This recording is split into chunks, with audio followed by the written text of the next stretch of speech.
First, enter your badge number and press enter. Then choose one, clock in, and then choose the top default employee default option for the department as well as the top default option for the position and press enter.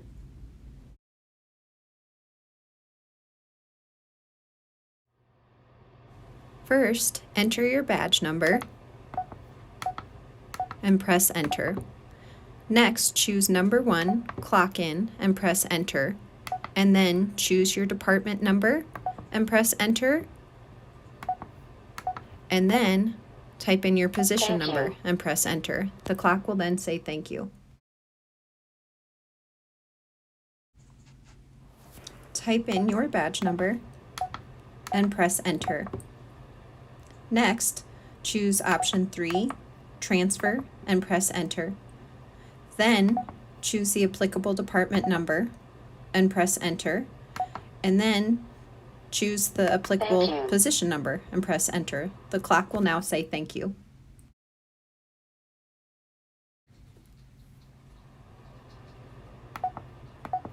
Enter your badge number and press enter.